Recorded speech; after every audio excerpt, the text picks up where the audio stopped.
Hey everybody, Rob Ordell with Silencer Syndicate. We're here at SHOT Show 2025, obviously. And you might not know this, but JK Armament's obviously been in this game for a little while. However, I did not know how long Jake from JK Armament has been around in this space. And he and I had a phone call that was it 2 hours or 3 hours? It was 3, yeah. Our first conversation was 3 hours, yeah. Yeah, and I learned a lot about you, about your company, about your product, and it really helped me understand. And I don't think we're gonna have a 3-hour video. I don't think we're gonna do that. But to captivate on some of those, high points of that conversation of what I learned that helps me understand better. And that was like putting the jelly inside the suppressor is a good idea. To me, I'm like, that's cheating. And why do I say that? You remember the Gemtech Black Slide? Was that what it's called? Remember that 45 caliber suppressor? Oh, yeah. Yeah, it was like decibel reduction of 20 dB, but if you put some inside there, jelly it's like 30. It's like, wow, that's a lot, but it burns off in 7 rounds. So it's like, I don't know, am I gaming the game? Is it worth it? Yeah. Yeah, so I was kind of thinking, maybe that's cheating. However, you made some really good points about 22 and 12 gauge, and that is, why not run it wet? And in that video, I mean, you saw me burning shells, trying to get it to come out. Took you 50 rounds. It took a lot, yeah. So and how many shotgun rounds are you going to carry on your person? Totally. But it's the application to understand it. And here's the thing, guys. I'm allowed to learn and grow, and I'm doing that every single day. And in these conversations, in that 3-hour conversation, I learned a lot. And now I can convey that message to the people that want to learn what I learned. Yep. And it's so logical to fill it with whatever stuff you want, because it stayed for 50 plus. Even at the end of that video, there was still some of that smoke coming out of it. Yep. It's still working. And that to me was not what I was used to, because I was used to that Black Slide suppressor. Different applications, right? 7 rounds and then it's over. Even our, like our CCX, we need to talk about. It only lasts probably a mag or less, but that's ideal. And it's burnt out. Yeah. But the application is concealed carry, lightweight, no booster. To speak to that, which this is an anomaly, because when you go into the subcompact, I remember you and I talked about this, and we mentioned wipes. Yep. And wipes are a weird thing because, I'm not a lawyer, I don't give legal advice, everybody should know that by now, but you can't punch a bunch of wipes. You can't have have spare ones. Correct. Right, yeah. You can't have a box full of wipes so you can go to the range today. You have to punch one wipe and put it in your suppressor. 1 for 1, right? Right. Yeah. Replace it, new one, trash it. So, as weird as that is, and as problematic as that is, wipes is a good solution to a micro suppressor with a little bit of and a wipe. To get some good performance, right? Totally. Yep. But you found a way around that. Yeah, well, and the big split there was, we like the wipes, but the thing with 9mm concealed carry, why we are carrying them now is the ammo. We're using defense ammo. Hollow points, you can't use that with a wipe. No. So then it could begin to flare, and it could rip out the end of your silencer. Tear the silencer. So that's really what came into play there. Seeing those disclaimers in those suppressors, it's not till you get that suppressor home, because I have 2 of them, and then you read the manual and it says no hollow points, and you're like, well, like full metal jacket. That's so I can't. What's the point now? And once you get home, you get to find out that your silencer's not so great. Yes, but you found a way around that. Yeah. So we did a baffle stack, traditional instead of spacers and wipes, and those baffles hold that petroleum jelly pretty well, is what we found, and that allows you to be small, quiet, wet, and shoot defense ammo. And modular. Completes the package, yeah. And modular, and without a booster, because it's so lightweight and small. Correct. Yep. Yeah. A lot of things in one place that is very exciting. And to be honest, I kind of overlooked this. To me, pistol silencers are a weird space. Pistol silencers are fun on the range, and that leads you to this 7-inch long suppressor with a booster, and if you're putting some in there, you should get a little quieter, but it's a toy. It's a toy. Most of them in real application is for your buddies, like, hey, let's go out and have some fun. Yeah, it's fun. But to take this makes it practical. Yes, and I've seen a couple guys doing that, but they're still using wipes. So to get past the wipe problem, I think that is super cool. This is also crazy light. How much does this weigh? 2.7 ounces. In the full configuration. So it could be even lighter if you want to. It gets lighter than that, yep. This is very cool. Is it, if somebody was crazy and wanted to make it just 1 or 2 baffles, is it still effective? Yes. Really? Yeah, we're getting a 10 to 12 dB reduction with 1 baffle. That's a lot. Yeah. I've got a couple suppressors that are 1 and 2 baffles, the B&T Rotex Ks. Yeah, yep. And they're cool. Yeah. But I mean, if you wanted to go shooting all day or have... It's too much. Yeah. it is not meant for a pleasant experience. It's meant for a very short rifle. So to understand that is to understand the merit of that silencer. Of what you're trying to do there. Yep. Yeah, Yep. yeah. And so for you to take this down to a small space and still be 12 decibels, that's a lot. 5, what is it, 3 to 5 is about when the human ear starts to notice the difference. I think at 3 to 4, I can definitely hear a difference. So I feel you're right in that. Yeah. ballpark. Well, I'm like deaf, so I got very. I'm working on it. Oh, yeah? Yeah. I'm trying to be the fun best I things can. of being in this space, and I think people comment like, "What kind of idiot takes his ear pro off in the range?" Me. Well, we talked about this. What you're offering is user experience, not data on a meter. You're like, this is what it does when I shoot it. Yeah. This is what I feel. This is what's on my face. This is what I'm hearing. I think that's an important piece of data. It's humans. Yeah. Human data. The metrics we use, and I'm going to make a much more detailed video on this, but I think the metrics we're using in decibel readings, subjective, objective, whatever you might want to call it, it's a good data point if you make silencers and you want to learn, well, is it quieter? Does it perform better? What's the difference between these two? It's a metric.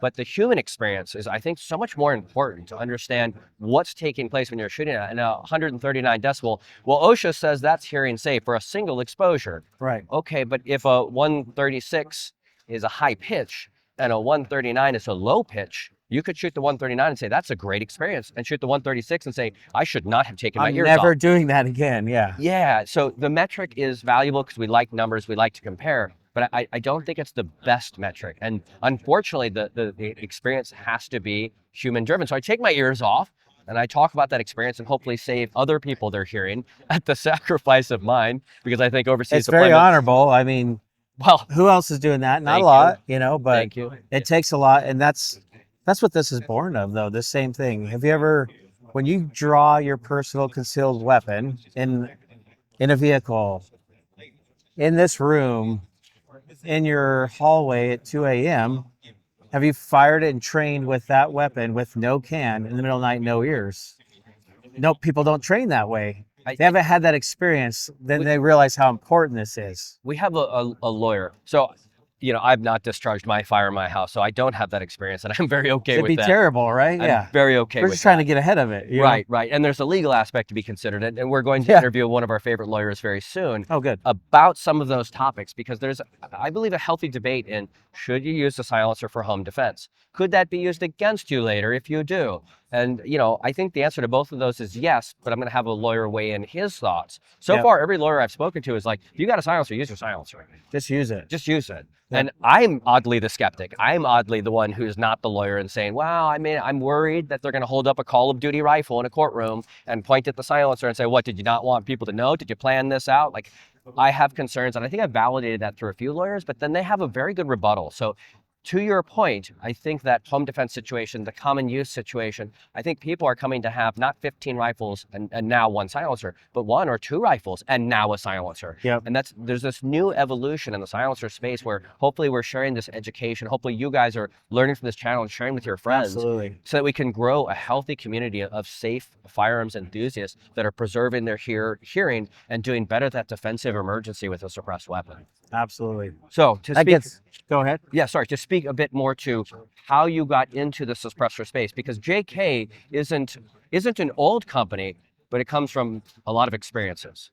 Yeah, so I would say in about 2008, I was coming off active duty Army, trying to figure out what I wanted to do next. And I started building some parts and pieces here and there, and just for my own weapons, right? Come from deployments, from experience. Hey, I can do this. I can tune on this. And I ran across a company called Nemo Arms. Yep. And they were in Kalispell, Montana. We started working together on the Omen. Yep. Honestly, is what it was. 300 Win Mag AR-10 essentially. Yes. Yep. And back at side charging too. Yeah, side charging. At that time, it actually felt normal because it was trying to replace a bolt gun sniper application. Totally, yeah. And so that they're already used to drawing the bolt right there, right? So it wasn't a big jump to, hey, there's a handle here. Yeah. It actually felt really natural for them, so we went with that. And the side charging ARs, a little off topic, but the charging handle on AR-15, the location is so far from ideal. manual of arms, malfunctions, all of those, getting inside, and this is tactics, and I don't Especially speak in to a small tactics. space, if you have Yeah. it. This is like in your face, Yeah, right? or getting into your workspace and running like your charging handle, you hit gear. There's a lot of problems with the AR-15. snagging. Yeah, Yeah. I very much so look forward to the side charging evolution and the forward charging, HK style variants, the APC9s, and so many people are cracking this code with that forward charger. Yeah, the B&T one's great. B&T is great. PWS is doing a good job. They got Yep. ambidextrous charging handle. The placement is it's It's tough to nail mid that. up there. It's not way back. It's Yeah, tough it to makes nail sense. exactly where to place it so it doesn't affect your laser aiming system or your forward grip. But They're doing a better and better I'm job. so glad at we're it. doing Yeah. that now. That's way It was past its due date. needed. And on the Nemo side, it's a Magnum long action, right? Yeah. So we did do a charging handle. I've seen, we did prototypes. To charge that one, think how long you had to pull it. Yeah. It was forever long. It was like it went and it went and it kept going. We're like, okay, that ain't gonna work. Yeah. Let's throw it on the side, and people loved it. That was the right choice. And then you went from Nemo several projects later. Yeah, and working you moved with into Maxim. Well, I went through Gym Tech before that. Right. So right. I helped design muzzle brakes there, suppressors, different things. And we actually did some collaborations with Nemo and Gym Tech at that time. We're one talking of my 51 tooth that moved. No, we didn't do the 51 tooth. We had the bilock. Oh, right. Yeah. The two lugs that ended up not doing so good in the long run. But I guess It had some carbon locking issues. Yeah. Their later versions, which was the Jake brake, if you ever heard of that. I wonder where that came from. Yeah, I don't know. Some guy named Jake. So Never met one. no, never know. But it had carbon cutters on it. So when you pushed and rotated it, it cut the carbon. We finally got to that point. It was like A2 bird flash hider cuts. Yep. So you could put what are they called? Blank fire adapter on them. Yeah. We made it compliant with everything. And then the company sold to Smith & Wesson. So, there's another story there. But had a really good time there. Yeah. One of my first cans I designed and with the team and got a patent on was the Integra. It was a high flow monocore back over the barrel suppressor with a bore evacuator in it. That's where I cut my teeth. The bore evacuator is a chapter. Yeah. That's for those of you who don't know, it's stealing the concept of a tank, an expansion chamber to push the gases forward rather than rearward towards the operator. Yep. And I've seen since that a few other guys doing very different versions and modifications of it. And I think that's one of many big steps forward in understanding back pressure and the problems that come with that. That was a huge development. So you went from Gemtech next, then to Maxim. To Maxim after that, yeah. Right. So I'd worked with Maxim on doing the brace over the years, kind of helping with the design. And then when I was leaving Gym Tech, when they got purchased, had an opportunity at Maxim to come in and did the PDX line. We did it from start to finish, built the line with the team, and got it to the market. And there was a conversation that we had about specifically that, and there was something you said. I appreciated it then. I came to appreciate it more as the information was unpacking in my mind later, and that was, this is putting SBRs in the hands of all the Americans without a tax stamp. Yes. And that Maxim was one of the first, if not the stabilizing brace that really launched the industry. I felt like we did it the best way, right? Yeah. There was a lot of ways Big to had get a space in there. A couple other guys had a space there. But at the time, especially back then, Yeah. we did it right. It was usable, and we armed more Americans, and that's the bottom line. The 2A side, getting weapons in people's hands that can go to work with them is important. We have to keep that going. The tail end of our phone call, I was sitting at my desk and I was filling out an email to you and kind of covering the wave tops of what we talked about to circle back and make sure we had a written in stone what took place today so that we could regurgitate in our minds again later. And then I go, JK Armament. And then I looked at your name as I put it into the email and I was like, that's where JK comes from. Yeah. And your backstory on where I come from, we stamp our name on our cattle and on our work. Yeah. It's interesting in several discussions with some of these newer companies that they're LLCs, and C means corpus means body. Yeah. But there's no body responsible when something goes wrong because they're an LLC. No, they blame it on the LLC. Yeah. They can hide behind the name. And I'm not going to do that. So your name is on the logo. And I'll be honest, it was a hard decision. Yeah. I didn't take it lightly. I didn't want to put my name out there. I'm a guy that kind of likes to do things behind the scenes. But when I did it, and I could put my name on it. I could stand behind the product. That's a very big deal. Good or bad. To the point of Gemtech. Gemtech was doing cool stuff. They were one of the pioneers in the suppressor space. One of 3 or 4 in that era of the 05, 08 chapter. Yeah. There was not many guys. and then to have them sell to this company who then later sold to that company, and there's no body behind it, there's no face, there's no human who says, oh, that was me. And I think you putting your logo on it, I think that's a very, B&T, another great example of It is. my name is on this. I think Name's on it. Yeah. I think it's a big deal, and I love that you did that. And then Thank you. the conversation also included some information about you were working some spaces to help get contracts for different types of people, and you closed that chapter. You're not interested in that chapter, and that's where the modularity came into place. That's where the GOAT suppressor, which was a 5.56 silencer, that is a 5.56 silencer, but it can also do 30 caliber, because a lot of It people could go up to 9 mil. and I've used it in 9mm. I've used it on 338 Spectre. I'm going to use it on 338 Arc.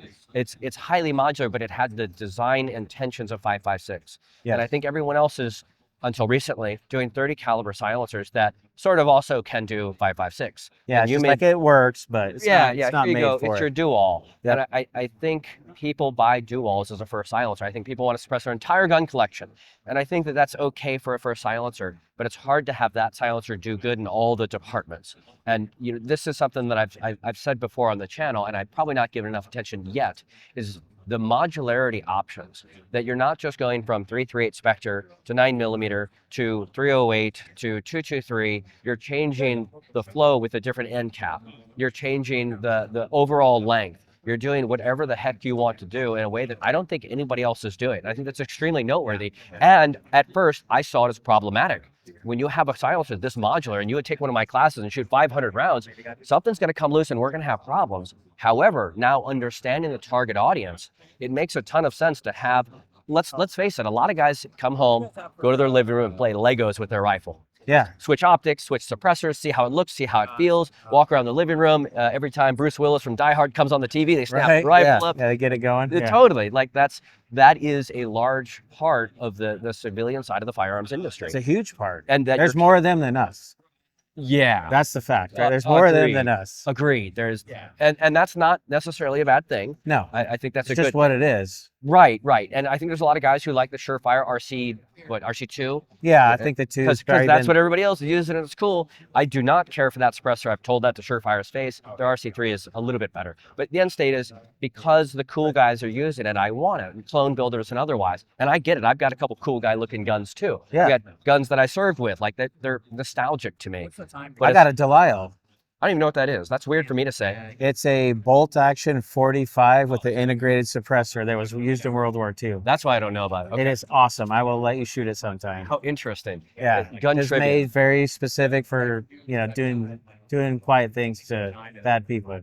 So That wear the wrong color helmet. yes, Yeah. With the tail on the back of it. yeah, it was great. Yeah, I'll have to show it to you sometime. Yeah. It's a wall hanger. I look forward to it. Yeah. So having said that, your GOAT, your 12 gauge, we spoke to the 12 gauge, we've tested the 12 gauge, and you have not corrected me, but you've given me guidance in, hey, run it on a semi-auto and run it wet, and you're going to like it a whole lot more. Yeah, and that's now really what it was designed for. Totally. Now having had those experiences, I can now see how to apply that. And of course, I'll do the same for the other competitors, because now there's 2 other competitors in this space.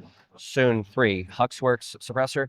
They can't sell to anybody but Genesis, but soon that's going to change. Yeah, I think they're on a year-long deal. Yeah, I think right? so. Yeah. So maybe in 6 months, there's going to be another competitor in this space. So it's going to be very interesting how to stay abreast and ahead of the new competition in that space. And I think the modularity, I don't think anybody's got the modularity you have. We're trying to control that space. I mean, Yeah.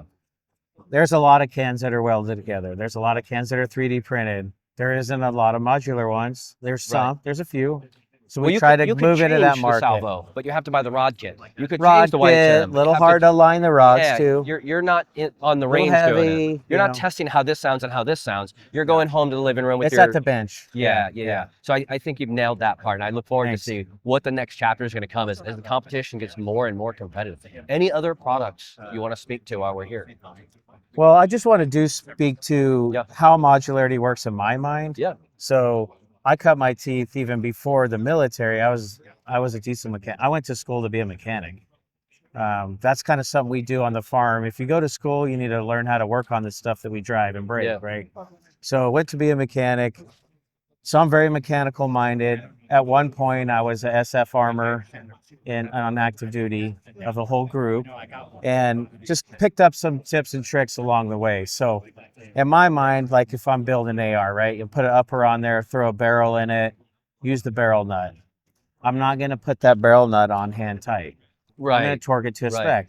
If I'm really going to use it in a hard scenario, I might even put some Loctite on it. Yeah. You know, we talked What a about that, controversial thing. right? Yeah. Like, Like, I don't want this thing to come loose, no, right? and somebody would say, no, put anti-seize. Colt would say that. I mean, Right. look, it's your AR-15. If you want to use Rockset, Loctite, Go for it. anti-seize, do whatever Yeah. you want. You're not going to hurt it, but No. it's your gun. It's a little taboo, right? I'm like, Right. no. Somebody's Mine going get to argue red. with you. Mine get red and they get torqued. If I need to take it off, I heat it up with a torch, comes right off. No big deal. So I just keep moving down the barrel, you know. Then you got gas block, set screws if you have them. I definitely put Loctite in them. Do I want them to stay? Put Loctite. Yep. Go down the muzzle device, same scenario, right? That just continues down this can. Totally. That's what people are missing. They're like, well, I put it on hand tight. Set your expectations correctly for hand tight. Well, if you want to play with Legos, you want it to you don't glue stay- your Legos together. Correct. But if you want to have a Lego castle that can withstand a toddler, you Then need some glue glue. it. Yeah. That's right. So if you get in that scenario, you're like, hey, I've picked the length I want. I like it this way. Now start applying torque in the right rock set or Loctite or whatever it may be for your application to the threads, torque it down. It'll stay right where you wanted it. Yeah, it makes a So- ton of sense. And I did not know that that was the intended purpose. Yeah. That's later down the road after you've played with it, after Right. you've done what you wanted Yeah, to do. find your happy space or length Yeah. and then stick to Yeah. Yeah, and that makes sense. I think for me, it's going to be a tinker toy. Yeah. Like most Americans, I want to see how it behaves on this platform at this length. I want to see how it behaves on this platform or that platform at this length. So to me, I'm not putting Loctite. I'm too curious. Yeah, and Like- that's where who we're catering to, right? Yeah. If you have an adjustable buttstock, you like that. They make fixed ones. Some people like adjustable. Most do now. Right. They're picking their barrel by the inch these days. M-lock. And they're Thick fighting about rail. it on the internet Yeah. between 13.7 and 12.5. Still, right? Oh yeah. my gosh, yeah. Yeah. Yeah, I'm So- sure we're gonna hear. Okay, guys, what's your favorite barrel length? Put that in the comment Yeah, section. put I it look in forward there, to yeah. hearing it. I And like how many 11.5. baffles do you run on your How go? many baffles do you like? I mean, Yeah. we live in a modular world, and I think it's great to be in that space. And I think even the biggest manufacturers are finding out that the operators want modular systems too. I mean, Yeah. that was catered Well, to what a are the- civilian market. What are the new 3D printed cans this year? They Modular. have a module, Yeah. right? It's not or, going or away. multiple modulars, Yes. or modules, and So it's not a new modifications concept. and It's flow not throughs old. and non-flow throughs all in the same silencer. It's not new, but I think it's really being identified this year, not just in the civilian space like it was, but also in Yeah. the operation space. Yep, absolutely. Yeah, love it. Any other products you want to mention, or any other topics you want to touch on before we wrap things up? You know, the shotgun's got a sweet spot in our heart. Well, I told you, when I started JK, I looked in the gun safe and I said, what weapons am I not suppressing? And there was really two left, my concealed carry and my shotgun, And that explains the two we just discussed. Yeah. right? So I dove right into them. I felt like the rest was easy. Like, we already do that, Sure, right? yeah. We do that. Yeah. So we went into the shotgun.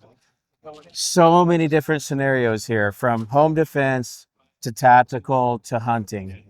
And we try to cater to all three of them. But really kind of to the point of, if you ever woke up in the middle of the night, heard someone in the house, grab your shotgun, run down the hallway with buckshot, because it works great. You can hit someone at night moving pretty effectively, right? Mhm. Have you ever cracked one off with no ear pro in your hallway at night? Like, it's Fortunately, I have not. extremely loud, right? Yeah.